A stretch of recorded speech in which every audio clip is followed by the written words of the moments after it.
당신을 알게 됨으로 얻어진 자유 평화 어떤 것과도 바꿀 수 없는 당신만이 곁에 계신다면 아무것도 부럽지 않아. 세상 유혹 시련들이 닥쳐와도 마음 낮은 곳에 두지 않으리라. 마음을 드높이 주를 향하여 영원히 그분을 향하여 또 사랑하리라. 세상 모든 것을 낮은 우리 사랑한 그분처럼.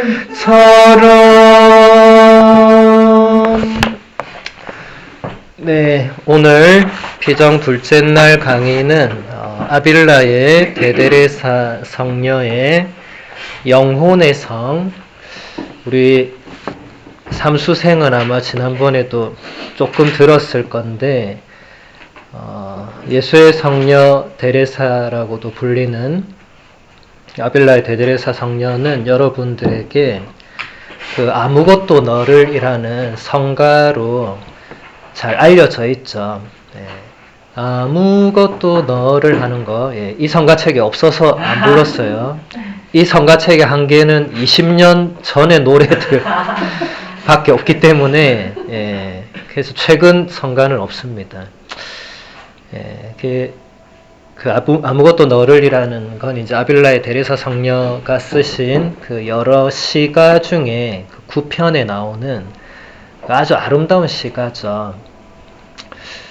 제가 이제 프랑스에 불어 공부를 하러 몇 달 갔을 때 이제 파리에서 지냈는데 이제 파리에서 리즈웨라는 곳 들어보셨어요? 네. 리즈웨는 소화 데레사 성녀가 계신 곳이죠.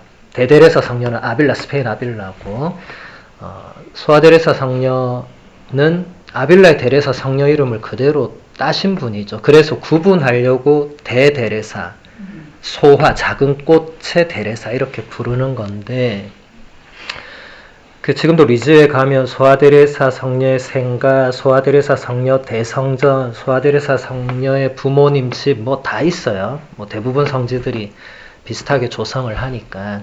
그리고 이제 뮤지엄을 이렇게 해서 성녀의 이제 유품들이나 이런 걸 다 또 모아놓고 거기가 파리에서 리즈웨가 기차를 타고 1시간이면 가는 그렇게 멀지 않은 곳이어서 제가 신부님들 몇 분하고 이제 리즈웨를 하루 이렇게 순례를 갔는데 뜻밖의 사실을 알게 됐는데 왜냐면 저도 리즈웨를 처음 가봤으니까 소아데레사 성녀의 제가 뭐 자서전도 읽고 뭐 성녀에 대해서는 좀 알고 있었지만 그런 세세한 유품은 가서 보지 않으면 몰라요.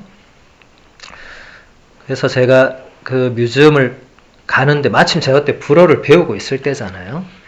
갔는데 소아데레사 성녀의 유품 중에 이 아빌라의 데레사 성녀의 이 시가 9편, 그러니까 아무것도 너를 그 시가가 리즈의 소아데레사 성녀 유품으로 저 처음에 좀 헷갈린 거예요. 아니 왜 데레사가 또 둘이니까.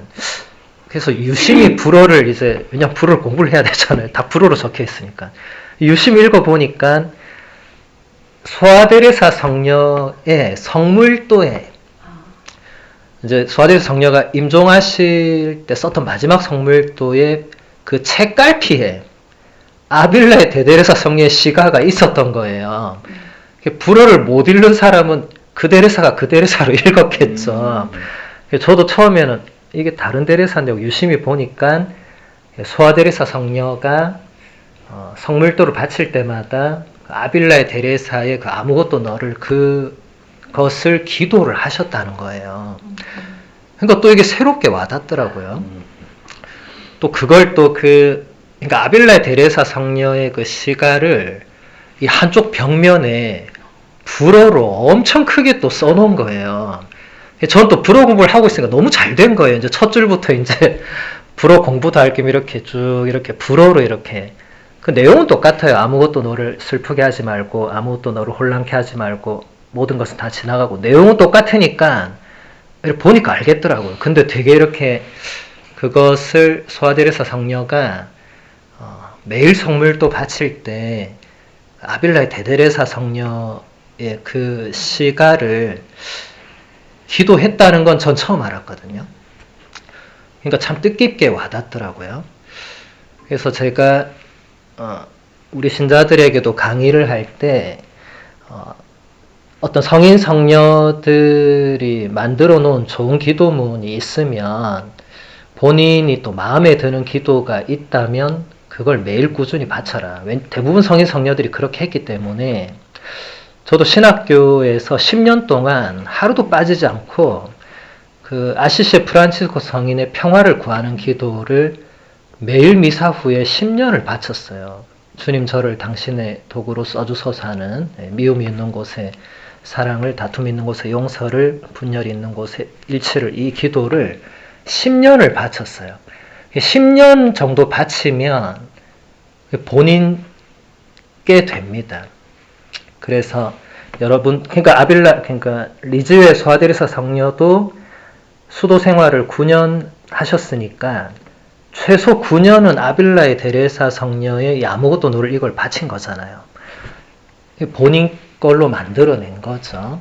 그래서 여러분들도 여러분이 좋아하는 성가나 마음에 와닿는 시편이나 혹은 이냐쇼 성인의 기도나 이런 게 있으면 매일 바치는 게 중요합니다. 나 그냥 좋아해 이게 아니고 매일 어떤 순간을 정해서, 저는 신학교니까 매일 미사를 하니까 매일 미사 후에 바로 안 나가고 무릎 꿇고 평화를 구하는 기도를 매일 바쳤는데, 소아데레사 성녀는 끝기도 후에 항상 그 아빌라 데레사 성녀의 이 시 기도를 또 바쳤고, 그러니까 여러분도 매일 규칙을 정해서 여러분이 가장 좋아하는 기도나 시편을 매일 바치는 거예요. 예를 들어서 김수환 주기경님은 시편 23편을 가장 좋아하셨거든요. 주님은 나의 목자, 아쉬울 것 없어라, 푸른 풀밭에 몸 누워주시고 하는, 그분도 그걸 매일 바치셨을 거예요. 그러니까 좋아하시겠죠. 여러분이 만약에 나도 시편 23편을 좋아한다. 그러면은 매일 자기 전에 그 시편을 바쳐야겠다. 그러면 잠들 때 얼마나 평안한 마음으로 그 시편이 어둠의 골짜기를 간다 해도 당신이 함께 계시니 무서울 것 없다고 고백을 하잖아요. 잠들기 전에 바치면 좋죠. 그래서 그런 식으로 자신의 기도를 뭔가 하나는 바치는 게 유익합니다. 그래서 여러분들도 그런 기도가 없다면 오늘부터 좀 찾아보세요. 뭔가 내가 좋아하는, 또 내가 좋아하는 성인이 있을 거 아니에요? 아니면 자기 이름의 성인, 반드시 그분의 기도가 있거나 그분이 즐겨 바쳤던 기도나 시편이나 뭐가 있어요. 없을 수가 없어요. 그런 걸 찾아서 나도 해야 되겠다.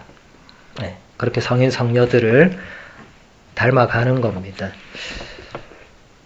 예수의 성녀 데레사는 제가 지난 줌 강의 때 한 시간 전체 강의도 했었지만 굉장히 특별한 분이에요. 이분은 교회 역사상 최초로 여성으로서 교회 박사 타이틀을 처음 받은 분이에요. 요즘은 교회 박사라는 말을 교회 학자라고 번역을 하던데, 왜냐하면 한국은 너무 박사가 많으니까 그런 의미로 오해될까봐 교회 학자라고 하는데 정식 원문은 박사가 맞습니다. 그리고 아빌라의 데레사 성녀는 그 칭호를 받기에 충분한 분이에요. 이분이 돌아가실 때 마지막 남긴 말이 저는 교회의 딸입니다 하고 돌아가셨거든요. 그 이전에 그 누구도 그런 표현을 쓰지 않았거든요. 저는 아빌라의 데레사 성녀의 이 영혼의 성은 물론이고 여러 가지 책들을 볼 때 진짜 대단하다고 느낀 게 그 옛날에 5, 600년 전에 제대로 배우지도 못했던 그 시기에 그것도 여성이, 그것도 수도자가, 그것도 봉쇄수녀원에 계신 분이 아무 참고 자료 없이 이런 책을 쓰시는 거예요. 그리고 이 내용의 깊이는 지금도 이런 책을 쓸 수 있는 사람은 없습니다. 그래서 지난 세기에 바티칸 공의회를 잘 마무리하셨던 성 바오로 6세 교황님이 재임 중에 데레사 성녀를 여성 최초로 교회 박사로 선포하시죠. 그때만 해도 1900년대 중반이니까 얼마나 반대를 했겠어요. 여성이 남성과 동등한 권리를 가진 게 별로 안 됐거든요. 그러니까 수많은 사람들이 어디 감히 여성을 교회 박사 반열에 올리느냐. 바오로 6세 교황이 이 책 읽어보라고요. 이거 읽고 와서 나한테 반박하라. 너 이 책보다 위대한 책 쓸 수 있으면, 이 책보다 위대한 책 쓴 남자 성인 있으면 얘기하라고. 그 정도로 대단한 책이에요. 아무 참고 자료 없이 이 책 곳곳에 보면 본인의 기억으로 모든 걸 쓰거든요. 제가 언젠가 미사 때 이런 성경 구절을 들었는데 이러면서 쓰세요. 그러니까 기억력도 대단하시지만 물론 책을 읽으시긴 읽으셨다고 나오긴 나와요. 근데 오늘날처럼 이렇게 우리처럼 아무렇게나 편하게 책을 볼 수 있는 시대가 절대로 아니었기 때문에 그런 상황에서 이런 책을 쓰셨다는 것은 충분히 교회 박사로, 그러니까 박사라는 의미가 여러분들이 알고 있는 개념과 교회에서 박사라는 그 호칭을 부여하는 건 굉장히 달라요. 이분이 지금의 박사 학위 수여자들처럼 지적인 이게 아니고 교회는 그런 의미로 박사 칭호를 주는 게 아닙니다. 이분은 박사 논문도 쓰지 않았어요.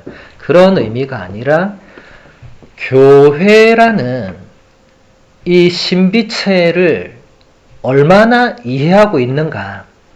교회 딸이라는 말을 이분 이전에 아무도 하지 않았다는 것을 여러분 잘 생각해야 됩니다.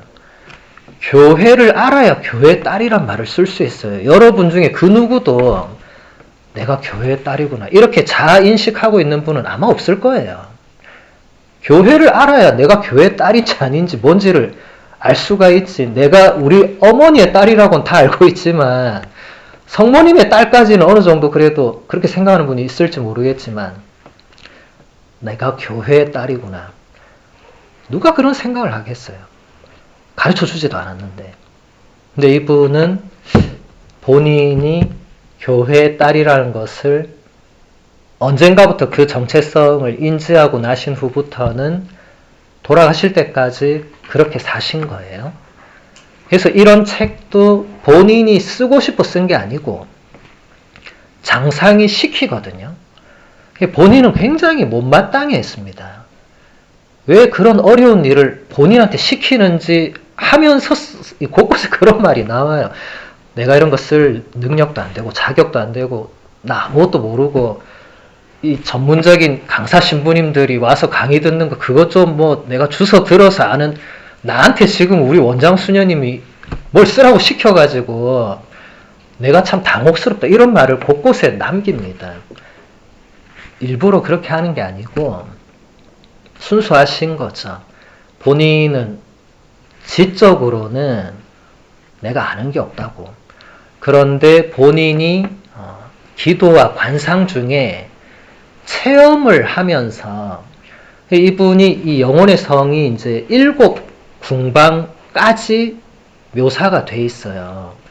영혼의 성이란, 이게 보면 이제 카스틸리오 인테리오르라는 이 스페인어가 원문인데, 그러니까 정확하게 하면 이게 내면의 성, 영혼의 성은 좀 약간 의역한 거고, 우리 영혼을 하나의 성으로 묘사를 한 거예요. 왜냐면 우리 영혼도 워낙 신비로운 어떤 것인데, 이걸 인간의 언어로 표현하려면 비유적인 뭔가를 들 수밖에 없는 거예요. 그리고 그 영혼 가장 깊은 곳에 예수 그리스도께서 계시는데 그걸 어떻게 표현을 할까 고민하다가, 그 시대에는 성이 많았거든요. 그 시대는 중세, 봉건 시대니까 각 지역마다 성이 있고 성의 영주가 있고 그걸 그대로 가져온 거예요. 근데 성에, 여러분 그 시대, 그 1400년 그 시대에 성에 들어가서 영주를 바로 만날 수 있습니까? 없습니까? 없죠. 성문 입구에서 수위부터 만나. 너 어디가? 임금을 만나러. 왜? 임금이 나한테 초대장을 보냈다. 보자. 뭐 이런 것부터 해가지고, 그럼 첫 번째 접견실에 들어가서 또 거기서 또 다른 또 수위가 나와가지고, 임금이 너한테 편지 쓴 적 없다는데 너 언제 받았어? 뭐 이런 식으로 이렇게 해서 단계를 거치잖아요. 지금 뭐 백악관도 똑같은 시스템이고 다 그렇습니다. 그걸 그대로 성녀가 가지고 와서 첫 번째 방, 두 번째 방, 이렇게 해서 7째 방, 마지막 방에 예수 그리스도가 계시는 거죠. 거기까지 가신 분이에요, 이분이. 아마 성인 성녀들 중에 거기까지 가신 분이 많겠지만, 그걸 이렇게 책으로 쓰는 거는 이분이 유일한 거예요. 그걸 이렇게 세밀하게 묘사를 해서 첫 번째 단계에서는 내면에서 어떤 일이 일어나고, 그 다음 단계에서는 어떤 일이 일어나고, 이걸 누가 쓰겠어요? 7단계를 이분이 쓰신 거예요, 이분이. 바오로 6세 교황님이 이 책 한 권만으로도 데레사 성녀는 교회 박사로서 손색이 없다. 다른 교회 박사들, 뭐 오늘 기념하는 토마스 아퀴나스 성인이나 4세기의 아우구스티노 성인이나 이런 분들과 비교해도 이 책은 그분들 작품에 비해서 절대로 떨어지지 않는다고. 박사 칭호를 부여할 수 있다. 데레사 성녀 이후로 수많은 성녀들이 이제 박사 호칭을 받게 됩니다. 뭐 카타리나 성녀도 그렇고, 이제 그 전에 못 받았던 분들이 이제 길이 열리게 된 거죠. 그만큼 특별한 분입니다. 그래서 여러분들 이 영혼의 성은 어렵더라도 여러분들도 교회의 딸들이니까 한 번은 선배 교회의 딸이 쓰신 책을 읽어보고, 한 번에 안 되면 한 서너 번 읽어보고, 그러면 한두 개는 건지거든요. 그것만으로도 여러분의 남은 신앙생활은 큰 변화가 있을 거예요. 그래서 지난번에 둘째 궁방까지 보다 끝났거든요. 둘째 궁방 하나만 더 보고 오늘 셋째 궁방 보도록 할게요. 둘째 궁방에서 데레사 성녀가 이렇게 얘기합니다. 기도를 계속한다면 비록 우리에게 가르쳐 줄 사람이 없다 해도 주님께서 모든 것을 우리 좋도록 이끌어 주실 것입니다. 하지만 기도를 중단했을 경우에는 다시 기도를 시작하는 수밖에 없고, 그렇게 하지 않는다면 영혼은 매일 조금씩 죽어갈 것입니다.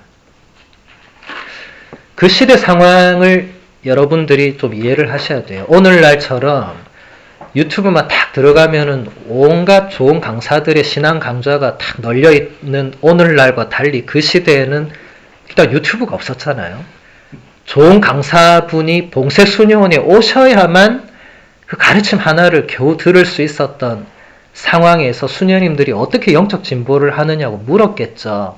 그러니까 아빌라 데레사 성녀가 본인도 한계가 있으니까 기도를 계속해라. 그러면은 비록 누가 와서 매주 안 가르쳐 주더라도 주님께서 이끌어 주신다. 본인 체험이죠. 본인도 가르침의 한계를 많이 느꼈어요. 여기 또 적혀 있어요.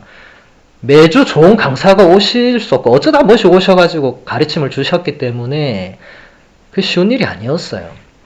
오늘날은 너무 많아서 문제죠. 풍요 속 빈곤이죠. 오히려 너무 많아서 뭘 들어야 되나 고민하죠. 여러분들이. 그러다가 좋은 건 다 놓치고.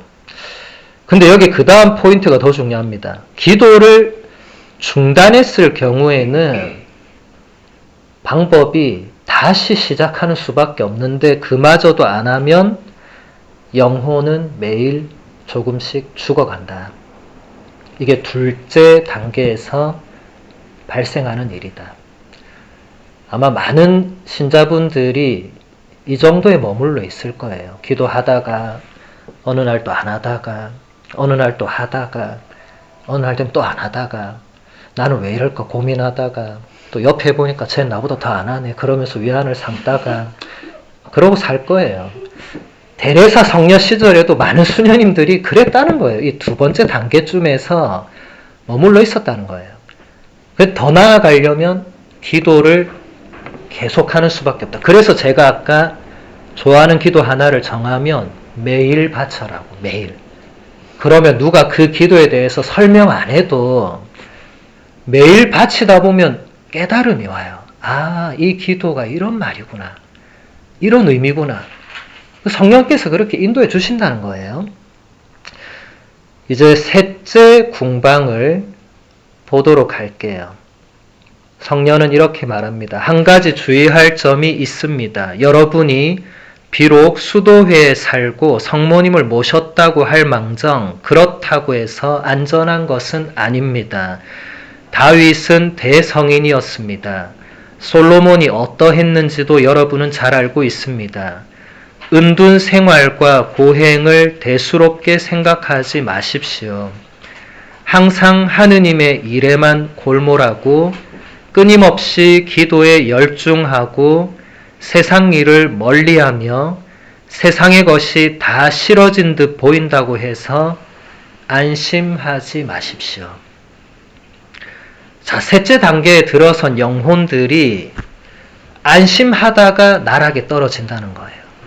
내가 수녀고 내가 수도원에 있고 규칙을 충실히 지키고 내가 옆에보다는 좀 열심한 것 같고 이게 위험하다는 거예요. 벌써 제가 말하기 전에 아벨라 데레사 성녀가 이렇게 주의를 준 거예요. 다윗은 위대한 성인이었지만 한순간에 죄인으로 추락하죠. 솔로몬은 인류 역사상 가장 지혜로운 사람이었지만 끝끝내 돌아오지 못했습니다. 여러분 다윗 솔로몬 정도 되는 사람 있어요 여기? 없잖아요. 그러면 더 조심해야 됩니다. 그 정도 뛰어난 분들이 떨어진 게 한순간이면 우리는 더 떨어지기가 쉽지 않겠어요? 데레사 성녀가 그 얘기를 하는 겁니다. 그래서 내가 열심히 하고 있다고 해서 안심하지 마라. 안심하는 순간 그때 떨어진다는 거예요. 많은 성인 성녀들이 이 점을 지목했습니다. 이 정도면 됐구나. 안심하는 순간 떨어집니다. 그래서 여러분들도 어제도 제가 인내도 끝이 없다고 했죠. 여기서 데레사 성녀가 뭐라고 했습니까? 하느님의 일에 골몰하고 끊임없이 기도에 열중하라. 끊임없이. 이 하느님의 일과 기도는 끝이 없는 겁니다. 내가 이 정도 기도하면 되지 않았을까? 그런 생각 들면 내가 지금 상당히 위험하다. 내가 셋째 단계 초입이 왔는데 위험하다. 유혹입니다. 유혹. 유혹의 소리는 여러분 굉장히 교묘합니다. 그래서 유혹인 줄 몰라요. 사람들이. 그게 유혹이라고 생각도 안 하다가 걸려 넘어지는 거예요. 열심한 신자들이 그렇게 해서 넘어집니다. 열심히 하다가도. 그래서 어느 날 보면 안 열심한 사람보다 훨씬 더 나락에 떨어져 있는 경우를 봅니다. 수도원이라고 해서 예외는 아니에요. 사제들도 마찬가지입니다. 그 다음 성령은 이렇게 말합니다. 자기 안으로 깊숙이 들어가십시오. 자질구레한 여러분의 일들에 집착하지 마십시오. 여러분이 그리스도인인 바에야 그만한 일좀 마땅히 해야 되고 그보다 더한 일도 해야 하지 않겠습니까? 여러분은 주님의 신하가 되는 것만으로 넉넉합니다. 지나친 욕심일랑 부리지 마십시오. 도리어 모든 것을 잃어버리게 될 것입니다. 예, 이 번역이 최민순 신부님 번역이어서 조금 옛날 표현들을 많이 쓰세요. 예, 그걸 감안하고 근데 뭐 이해가 안 되는 내용은 없으니까 자기 안으로 깊숙이 들어가라. 이것은 이미 아빌라 데레사 성녀보다 1000년 전에 아우구스티노 성인이 고백록에서 아주 섬세하게 표현했던 부분입니다. 아우구스티노 성인은 평생을 하느님과 진리를 찾았는데 처음에는 밖에서 찾았어요. 그리고 다른 종교에서 찾고 다른 철학에서 찾고 뭔가 바깥 어디선가 찾아보려고 했는데 그 시대의 천재가 아무리 찾아도 못 찾겠는 거예요. 아우구스티노 성인은 마니교라는 그 시대 가장 유행하던 이단에 10년이나 몸을 담고 있을 정도로 탐독을 했는데 결국 나오게 됐는데 마니교의 가장 교주급 되는 사람을 만났는데 아우구스티노 성인이 대화해 보니까 이 교주가 너무 엉터리고 형편이 없는 거예요. 자기가 아는 마니교 교리도 답을 못하는 거예요. 아우구스티노 성인이 이 교주가 이런 그때 알은 거예요. 이게 이 다 엉터리였구나. 뭔가 교묘하게 막 그럴듯하게 써놨는데 교주 안 되고 교주가 임명한 최고 학자도 아우구스티노 성인한테 상대가 안 되는 거예요. 그게 결국 나오죠. 그리고 아우구스티노 성인은 다 아시다시피 그 당시 밀라노의 주교였던 암브로시오 성인의 강론을 듣고 거기서 진리를 조금씩 발견하죠. 그리고 회개하고 세례를 받죠. 그리고 사제가 되고 주교가 되고 성인이 됩니다. 뛰어난 스승 한 사람이 엄청난 역할을 하는 거죠. 근데 그보다 더 중요한 것은 아우구스티노 성인이 거기서 깨달은 것은 자기 안에 하느님과 진리가 있었는데 몰랐다는 거예요. 지금도 수많은 사람들이 똑같은 오류를 범하고 있을 거예요. 바깥에서 찾을 거예요. 다른 사람에게서 찾거나 다른 뭔가에서 찾거나 없어요. 그래서 항상 내면이 뭔가 허무할 거예요. 뭔가 채워지지 못해서 이게 뭘까 할 거예요. 아우구스티노 성인도 똑같이 느낀 거예요. 왜 이게 충족이 안 될까? 왜 내 안에 뭔가가 이 갈망이 있는데 왜 이게 그 무엇으로도 채워지지 않을까? 아우구스티노는 젊은 시절에 방탕하게 쾌락적인 삶도 누려봤어요. 근데도 안 되는 거야. 이게 채워지지가 않아요. 누구 사랑하는 사람 옆에 있어 안 채워져. 안 되는 거예요. 그런데 자기 내면 안으로 깊숙이 들어가니까 거기서 진리신 하느님을 만나게 되죠. 그래서 아우구스티노 성인의 유명한 고백이 제가 늦게야 주님 당신을 만나고 알고 사랑하게 되었습니다. 너무 늦게. 그건 아우구스티노 성인이 나이가 많았다는 게 아니고 그만큼 바깥에서 그 아까운 시간을 허비했다는 거죠. 진작 알았으면 그렇게 안 해도 될 생활을 했다는 거죠. 처음부터 엄마 말만 잘 들었어도 아우구스티노 성인 엄마 누구예요? 모니카 성녀잖아요. 모니카 성녀 말만 들었어도 처음부터 세례받고 성당에서 열심히 했으면 됐는데 본인이 엄청 후회한 거예요. 그때 엄마 말 안 듣고 내가 집을 나간 게 그때부터 내가 잘못했구나. 결국 돌아왔죠. 모니카 성녀는 아들의 세례식을 감격적으로 참여하고 돌아가시거든요. 이제 다 이룬 거죠. 더 이상 이룰 게 없는 거죠. 그래서 여기도 보면 데레사 성녀가 자기 안으로 깊숙이 들어가야 된다. 이제 3단계 정도 왔으면 자신 안으로 자꾸 들어가야 된다. 여러분 아까 침묵 중에 묵상하고 조배할 때 뭐 했는지 제가 잘 모르겠지만 그럴 때 뭐 해야 될지 모르는 사람은 계속 안으로 들어가야 됩니다. 자기 내면 안으로. 일단 분심과 잡념을 물리치는 작업을 해야 됩니다. 물론 그거 하는데 30분 다 갈 수 있어요. 예전에 김수환 주의경님은 그거 하는데 2시간이 걸린 적도 있다고 그랬어요. 분심을 계속 이거 쫓아내고 또 저 분심이 오니까 저거 쫓아내고 이거 오니까 시간 간 줄 모르고 있다. 옆에 신부님이 주기경님 식사하러 가시죠 이래가지고 시계 봤더니 2시간이 지난 거예요. 그 신부님은 주기경님이 열심히 기도하신 줄 알았는데 알고 봤더니 분심을 쫓아낸다고 그만큼 어려운 거예요.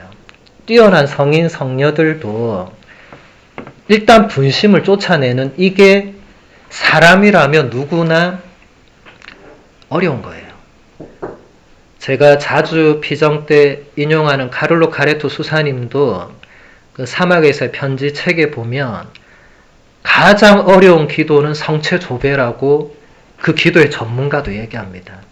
성체조배보다 차라리 뜨거운 사막에서 하루 종일 삽질하는 게 낫다고 했어요. 왜냐하면 뜨거운 사막에서 그냥 참고 삽질만 하면 되는데 성체조배는 이게 사람을 미치게 한다는 거예요. 뭔가 사람이 이렇게 살아있기 때문에 가만히 못 있거든요. 근데 성체조배는 가만히 있어야 되기 때문에 미치는 거예요. 그래서 여러분들 제가 오늘 아침 식사 때도 잠깐 성체조배 얘기를 했는데 여러분 성체조배는 하셔야 됩니다.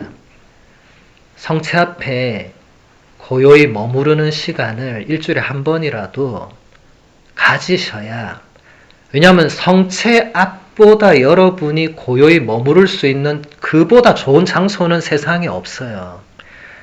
성체 앞은 여러분 가까운 성당 아무데나 가면 됩니다. 굳이 보선 한인 성당까지 안 가도 됩니다. 집 근처에 널려 있는 게 로컬 성당들이 있어요. 가면 됩니다. 가면 항상 감실에 불이 켜져 있습니다. 굳이 성체가 현시되어 있지 않아도 됩니다. 근데 감실에 불 꺼져 있으면 거기는 앉아 있으면 안 됩니다. 불이 꺼져 있으면 그게 무슨 표시죠? 성체가 모셔져 있지 않다는 거예요. 잘 보셔야 돼요. 불 꺼진 감실 앞에 앉아서 성체조배하고 왔습니다. 그건 안 돼요. 항상 불부터 확인해야 돼요. 불부터. 여기도 보면 불이 켜져 있잖아요. 그렇죠? 예. 전기 아깝게 왜 24시간을 켜놓을까? 의미가 있는 거예요. 밤중에도 수녀님들이 와서 머무르실 수 있는 거잖아요. 그리고 성체가 모셔져 있는 한 불은 켜져 있어야 됩니다. 왜 그렇게 했어요? 탈출기 3장에서 모세가 하느님을 처음으로 만난 곳은 광야였는데 광야에 그 떨기나무들이 군데군데 있는데 모세가 이렇게 눈을 들어서 보니까 떨기나무가 불타고 있는 거예요. 근데 가서 보니까 불은 타고 있는데 나무가 안 타고 있는 거예요. 모세가 그때 80살이니까 드디어 내가 이제 눈이 멀었구나 하고 조금 더 가까이 가려고 하니까 하느님께서 모세를 부르시죠. 더 이상 가까이 오지 말라고 하시죠. 그리고 뭐라고 하시죠? 네가 서 있는 곳은 거룩한 곳이기 때문에 너는 발에서 신발부터 벗어라고. 여러분 성전에 들어갈 때 그 행위를 그대로 하는 거예요. 성전에 들어갈 때 그냥 문 열고 확 들어가는 사람은 비신자거나 아니면은 전혀 이런 거를 배우지 못한 무지한 신자거나 둘 중에 하나입니다. 비신자가 그렇게 하는 건 뭐 어쩔 수 없죠. 근데 신자가 그렇게 하는 것은 가르쳐 줘야 됩니다. 여기는 거룩한 곳이니까 네가 준비를 해야 된다. 신발을 벗는다는 건 진짜 신발을 벗으라는 게 아니고 거룩한 곳에 들어갈 합당한 몸과 마음가짐을 갖추라는 거죠.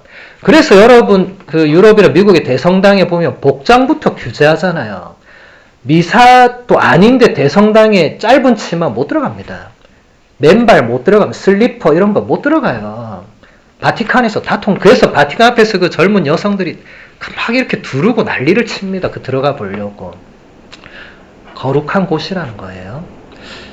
그래서 그 불타는 떨기나무의 그 영원히 꺼지지 않는 불은 하느님의 현존을 상징하죠. 그래서 모든 감실은 성체가 모셔져 있는 한 불이 꺼지면 안 되는 거예요. 불이 꺼지면 그 담당자 책임져야 됩니다. 성체를 모셨는데 불을 꺼놨다. 그건 있을 수 없는 일입니다. 그럼 여러분은 감실 등이 보이면 어떻게 해야 됩니까?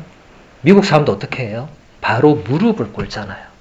근데 우리나라는 무릎 꿇는 문화가 아니니까 어떻게 하죠? 깊은 절을 하죠. 뭐 둘 중에 하나를 하면 됩니다. 예. 더 신심이 깊은 분은 정말 가서 큰 절을 하죠. 뭐 나쁜 건 아닙니다. 근데 이제 옆에 사람에게 너무 분심 들게 막 그렇게 하면 조금 곤란하겠죠. 예. 근데 보통 미국 사람, 유럽 사람들은 보면 딱 성전 들어가면 신자들은 바로 무릎을 탁 꿇고 잠깐이라도 일어서지 않습니다. 유심히 보세요. 그냥 무릎 꿇고 탁 안 일어나요. 가만히 이렇게 있거든요. 그게 뭐 하는 거겠어요? 그냥 들어가지 않고 준비하는 거예요.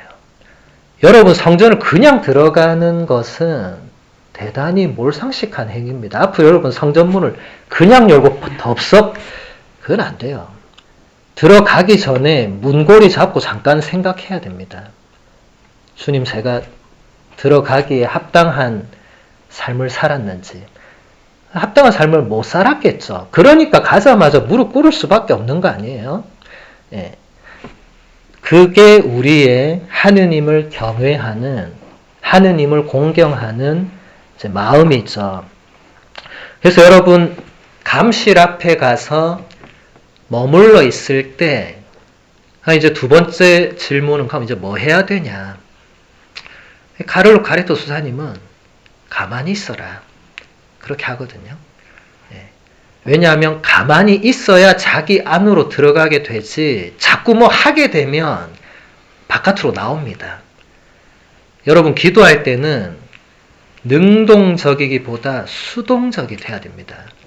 성모님은 철저히 수동적인 삶을 사셨거든요. 뭐 하나도 능동적으로 하시지 않았어요. 하느님께서 원하시는 것만을 다 받아들이셨죠. 한국말은 수동태, 능동태가 없지만은 서양 언어는 전부 다 능동태, 수동태가 구분되어 있죠. 그래서 여러분들, 하느님 앞에서는 우리는 수동태에 가까워야 됩니다. 하느님 앞에서 내가 자꾸 능동적으로 나가면은 우리가 하느님의 일꾼, 교회 딸이라고 하기가 어렵죠. 왜냐하면 내가 능동적으로 하면 내 의지대로 뭘 하게 돼 있어요. 그런데 오늘 아침에 여러분 들었던 히브리서 말씀, 거기서 핵심은 아버지의 뜻이거든요. 오늘 복음 이따가 듣게 될 건데, 오늘 복음에서도 예수님께서 하느님의 뜻을 말해요.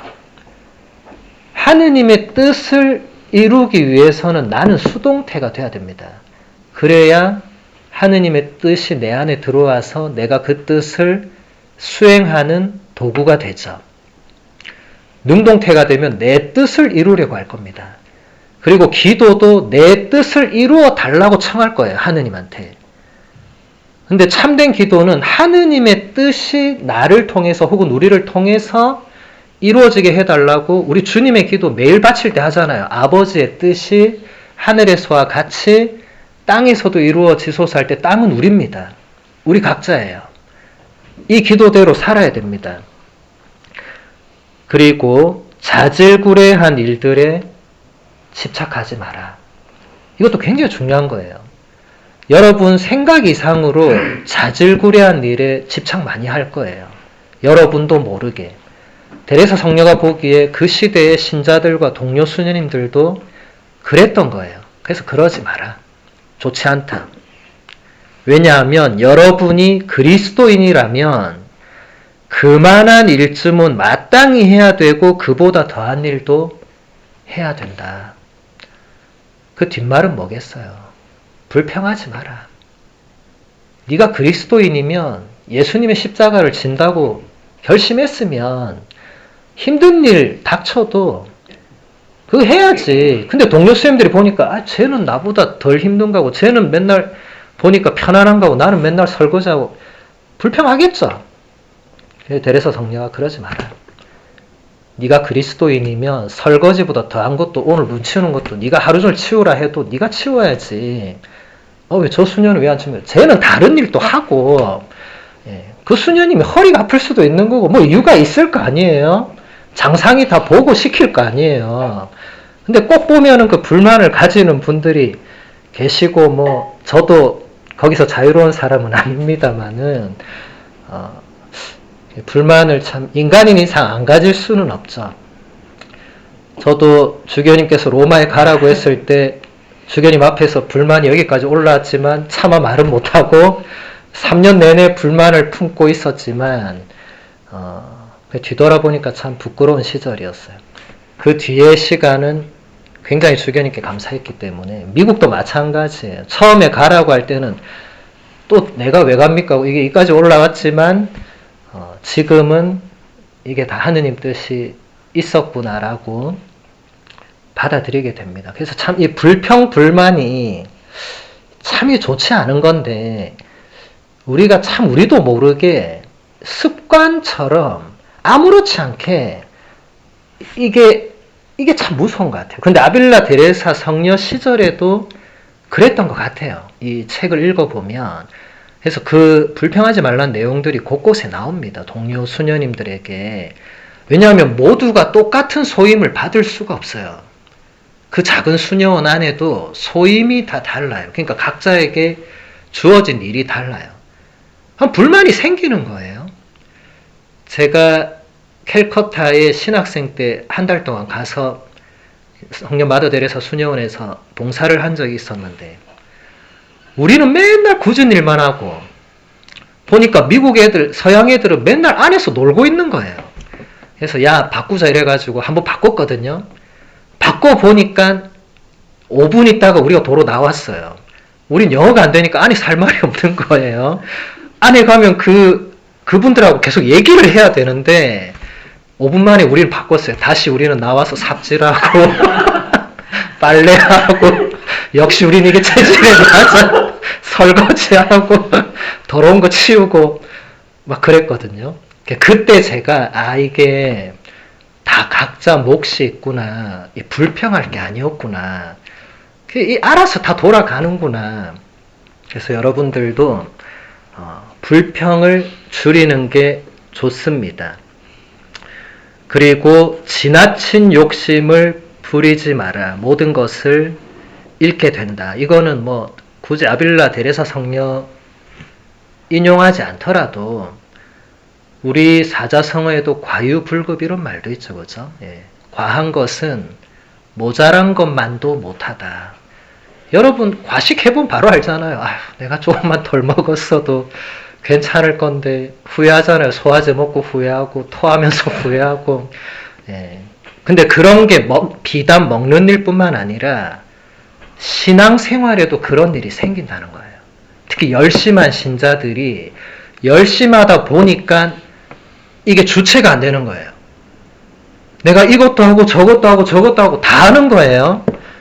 그러면서 남들에게 인정받고 그걸로 내가 뭔가 만족하고 위험한 거예요. 하나만 제대로 해도 됩니다. 하나만. 물론 더 하는 게 나쁘다는 건 아닌데 데레사 성녀 시절에도 오만 걸 다 했던 수녀님들이 계셨던 것 같아요. 근데 그분들이 마지막에 혹은 나중에 결과를 보니까 여러 개를 다 잃어버리더라. 하나도 열매를 제대로 맺지 못하더라. 그래서 여러분 욕심내지 말고 하나를 꾸준히 하는 게 중요합니다. 그래서 좋은 습관 하나를 만드는 게 중요해요. 예를 들어서 아침 기도를 그동안 한 번도 안 했던 사람이라든지 아니면 아침 기도를 했다 안 했다가 했던 분들은 나는 오늘부터 죽을 때까지 아침 기도는 반드시 하겠다. 하나님께 약속한다면 그것만 죽을 때까지 해도 그분은 천국 갈 겁니다. 하루도 안 빼고 한다면. 쉬울 것 같죠? 쉽지 않습니다. 우리 오늘 아까 아침 기도 그거 몇 초 걸렸어요. 제가 세보지 않았지만 1분도 안 걸렸습니다. 근데 그거조차도 여러분이 아침에 할까 말까 오늘은 빼먹고 주님 오늘은 눈이 안 떠집니다. 또 빼먹고 오늘은 술이 덜 깨가지고 또 빼먹고 그러다가 이제 또 기분 좋을 때 또 하거든요. 그렇게는 열매를 맺을 수가 없다. 하나를 해도 제대로 하자. 그래서 여러분 제가 항상 제 피정에 오면 뭔가 하나를 구체적 결심을 하라고 제가 한 뒤에 그것을 매일 하라고 그리고 다음 피정 때는 어느 때 그것을 확인하라고 매일 했는지 안 했는지 매일이 어렵다면 규칙을 정하라고. 3일에 한 번 혹은 일주일에 한 번 규칙적으로 하라고. 적어도 규칙적으로. 그게 안 하는 것보다는 낫잖아요. 그게 했다 안 했다 하는 것보다는 훨씬 낫죠.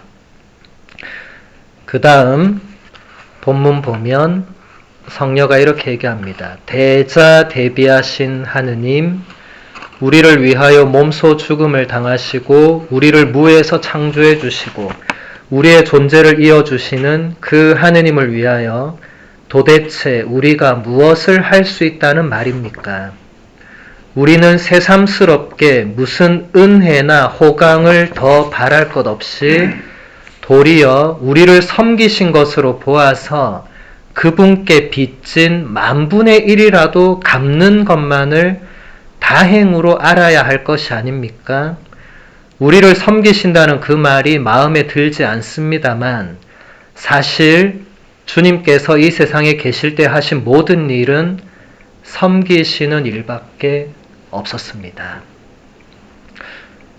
저는 이런 본문들이 데레사 성녀를 교회 박사로 만들어주기에 충분한 내용들이라고 생각합니다. 제대로 배우지 않은 분이 이런 표현들을 어떻게 할 수 있겠어요? 저같이 배운 사람도 이런 표현을 제가 그냥 쓰라고 하면 이렇게 쓰기 어렵습니다. 대자대비하신 하느님, 여러분 어디서 많이 들어보셨죠? 송복모 신부님 그 성소와 인간 시리즈 기억나세요? 그 소책자로 10몇 권 계속 아주 옛날에. 벌써 다 잊어버리셨네요. 여러분 집에 가보시면 어디 책장에 있을 거예요. 먼지가 쌓여서. 예, 거기에 한 책의 제목이 대자대비하신 하느님입니다. 아마 여기서 따오셨겠죠. 그냥 자비하신 하느님이 아니고 큰 대자죠, 그죠? 대자대비면 뭐, 이걸 바꾸면 뭐예요? 하느님의 자비는 무한하시다. 그 말이겠죠. 그 무한한 자비를 지금 어떻게 표현하냐면 우리를 위하여 몸소 죽음을 당하시고 우리를 무에서 창조해 주시고 우리의 존재를 이어주시는 그 무한한 자비, 그 하느님을 위해서 우리가 무슨 은혜나 호강을 청하는 거는 말도 안 된다.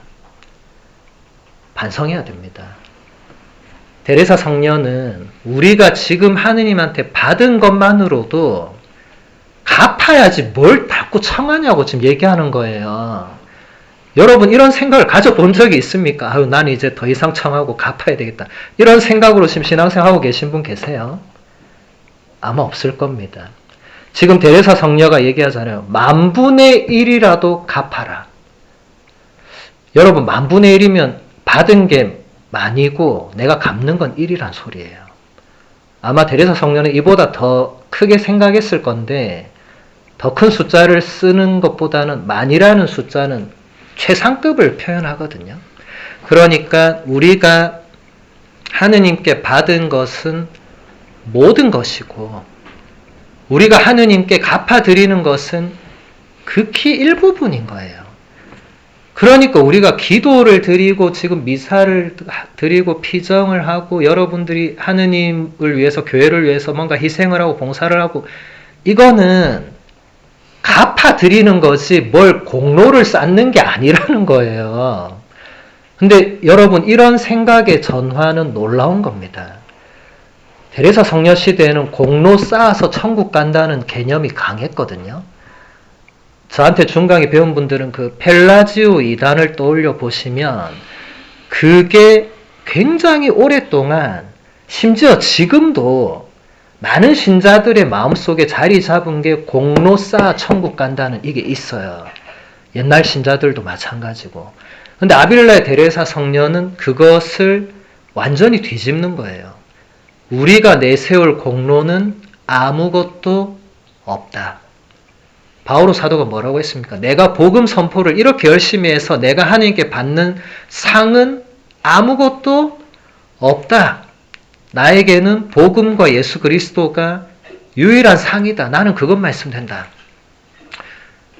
여러분 중에 나는 복음과 예수 그리스도로 충분하다 이렇게 생각하는 분이 계시면 좋겠는데, 프란치스칸 죄속회원분들은 프란치스코 성인이 복음과 예수만으로 살았잖아요. 그 CLC 하시는 분들도 이냐쇼 성인도 복음과 예수만으로 살았습니다. 뭘 더 바라는 거예요? 뭘 더 바란다는 거는 내가 지금 하느님께로부터 뭘 받고 있는지를 모른다는 거거든요. 데레사 성녀는 그걸 지금 짚어내는 거죠. 그분은 세상에 살아계실 때 섬기시는 일만 하셨다. 예수님 직접 그랬잖아요. 사람의 아들은 섬기러 왔다고. 섬기러. 그래서 예수님 마지막에 제자들에게 어떻게 했습니까? 한 사람 한 사람 발을 다 씻어주셨잖아요.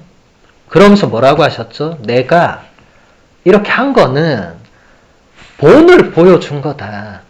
너희도 앞으로 다른 사람 이렇게 섬기라고.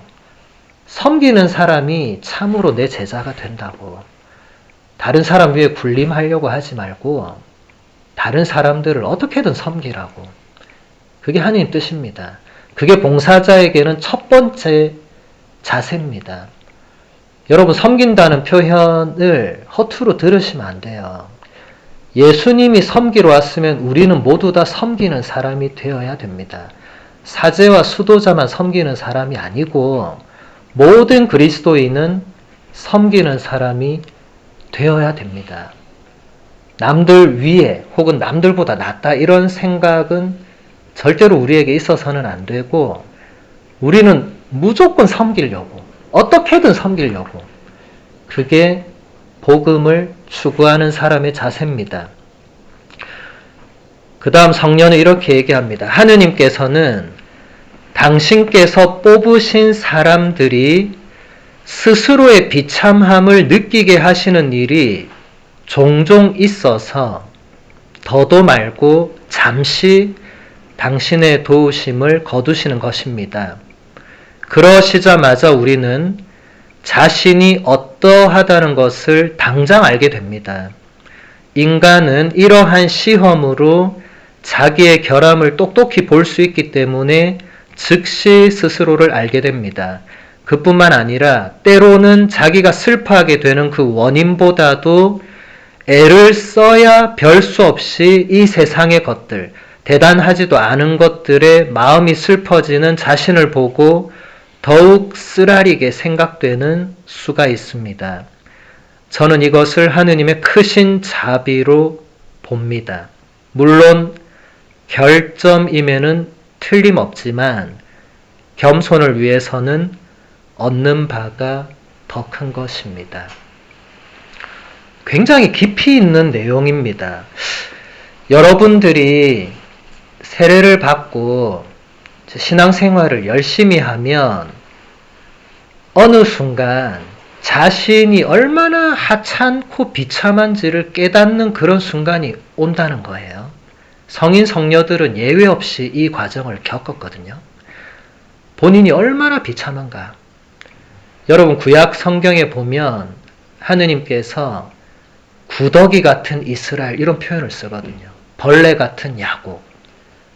좀 과한 표현이다 생각될지 모르지만 여러분이 솔직히 가슴에 손을 얹고 여러분이 죄 지을 때 여러분 자신을 생각해 보세요.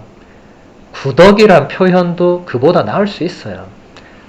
우리는 그만큼 비참한 존재입니다. 그런데 하느님께서 왜 굳이 당신 자녀들이 굳이 그런 걸 느끼게 하시는가 하고 수녀님들이 물어왔겠죠, 성녀에게. 성녀가 이렇게 얘기를 하는 거예요. 하느님께서 그렇게 놔두시는 이유가 있다. 자신의 그런 비참함을 느낄 때 그게 겸손에 더 이르게 되는 유익이 된다는 거예요. 교만으로 빠지는 것보다는 자기 비참함을 더 알아서 겸손으로 가는 길이 훨씬 더 낫다. 여러분, 어떻게 하면 겸손해지겠습니까? 그냥 교만 안 하면 겸손한 거예요? 아닙니다. 그건 하늘과 땅 차이입니다. 성인들은 죽을 때까지 겸손해지기 위해서 노력했던 분들입니다. 죽을 때까지. 성인 경지쯤 되면 겸손하지 않았을까? 아닙니다. 그분들은 끊임없이 마음속에 올라오는 그 허영심, 자만심 이런 것을 끊임없이 누르기 위해서 애썼던 분들이에요. 아빌라 데레사 성녀가 이렇게 뛰어났던 분이 그런 마음이 안 올라왔겠어요? 본인이 보니까 동료 수녀님들이 얼마나 형편없었겠어요? 아유, 진짜 이런 마음이 안 들었겠어요? 그럴 때 본인도 이게 위험하구나. 이렇게 되면 안 되는 거죠. 내가 뭐라고 옆에 사람을 판단합니까? 저 사람이 겉으로 보이는 거랑 내면의 신심이 다를 수 있잖아요. 겉으로 보기엔 뺀질뺀질해 보이고 날라리 같고 기도도 안 하는 것 같고 미사도 맨날 늦게 오지만 나보다 훨씬 더 하느님을 신뢰할 수도 있습니다. 모르죠. 누가 판단해요? 하느님 외에는 아무도 판단할 수 없죠. 그러니까 여러분들도 자신의 결점을 볼 때 그때 겸손에 더 가까워질 수 있습니다. 그때 더 하느님의 자비를 더 크게 느끼죠. 아빌라 데레사 성녀도 본인의 비참함을 알고 있었어요. 그래서 대자대비란 표현을 쓰는 거예요. 본인이 수도자로 살 수 있는 것은 자신의 그 비참함에도 불구하고 하느님께서 끊임없이 용서해 주시고 자비를 베풀어 주시니까 본인이 살 수 있다는 것을 표현한 거죠.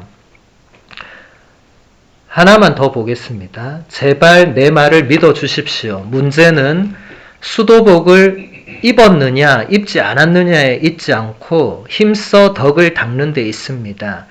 매사에 우리의 의지를 하느님의 의지에 일치시키는 데 있습니다. 그리고 우리의 생활을 하느님이 원하시는 대로 맞추어 나가서 우리의 뜻이 아닌 오직 하느님의 뜻이 이루어지기를 바라는 데 있습니다. 아직 여기까지 다다르지 못했다면 겸손을 지니도록 합시다.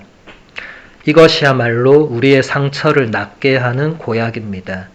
정말 겸손만 잊고 보면 비록 늦더라도 언젠가는 의사이신 하느님께서 우리를 고치러 오시고야 말 것입니다. 아까 제가 얘기했던 거 하느님의 뜻이 여기서 또 나오죠. 성녀도 하느님의 뜻에 우리의 뜻을 일치시키는 게 가장 중요하다. 그게 핵심이다. 그리고 거기까지 가지 못한 분들은 최대한 겸손하도록 노력하자.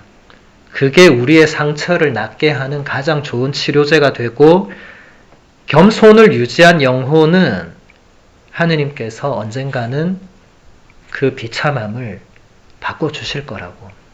그 결점들을 고쳐주실 거라고.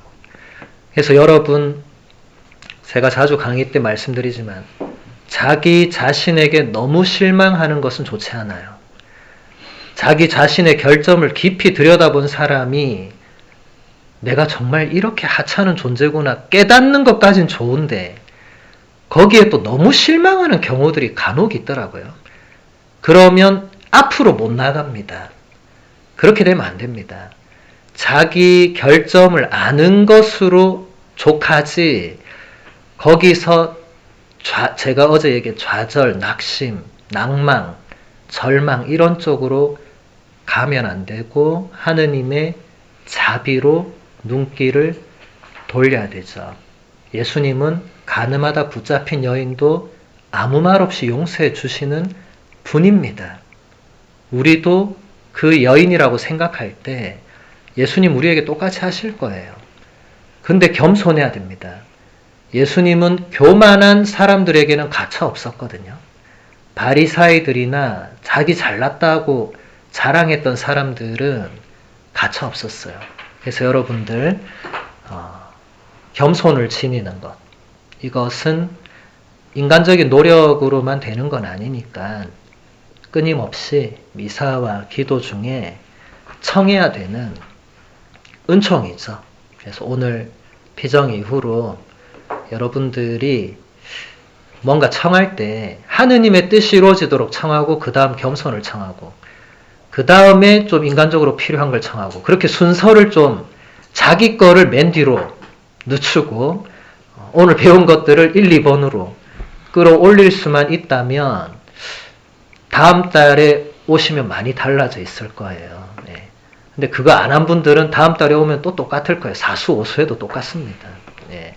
그래서 변화는 하루아침에 이루어지는 건 아니지만 계속 반복되는 그 노력이 열매를 맺습니다. 여러분 반복을 우습게 보지 마세요.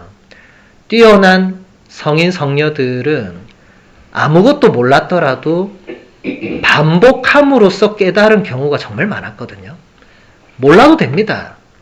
여러분 저처럼 다 할 필요 없어요. 저도 잘 모릅니다. 사실은 강의 내용만 들고 와서 이래 하는 거지 저도 모르는 게 더 많아요. 근데 저도 계속 반복하다 보면 이 말씀이 그런 뜻이구나. 특히 영혼의 성가치는 어려운 문장들은 저도 한 문장 가지고 하루 종일 생각할 때도 있습니다. 이게 데레사 성녀가 왜 이렇게 표현했을까? 하루 종일 근데 생각하다 보면 잠들기 전쯤에 뭐가 옵니다. 그거였구나. 그러면 너무 기뻐서 잠이 안 와요. 네. 여러분도 그런 경험이 있으신지 모르겠지만 근데 어쨌든 그 반복하는 그것은 아주 유익합니다. 그래서 오늘 두 번째 강의 여기서 마무리하고 마침 성가 같이 부르도록 하겠습니다. 139번 사랑한다는 말은 같이 노래하도록 하겠습니다. 그래요? 충만하네요. 네. 그런 것 같네. 재수 효과가 있네. 네. 사랑한다는 말은 가시덤불 속에 핀 하얀 찔레꽃. 사랑한다는 말은 한 자락 바람에도 문득 흔들리는 나뭇가지. 사랑한다는 말은 무수한 별들을 한꺼번에 쏟아내는 거대한 밤하늘이다. 어둠 속에서도 훤히 빛나고 절망 속에서도 키가 크는 한마디의 말. 그 얼마나 놀랍고도 황홀한 고백인가. 우리가 서로 사랑한다는 말은. 성부와 성자와 성령의 이름으로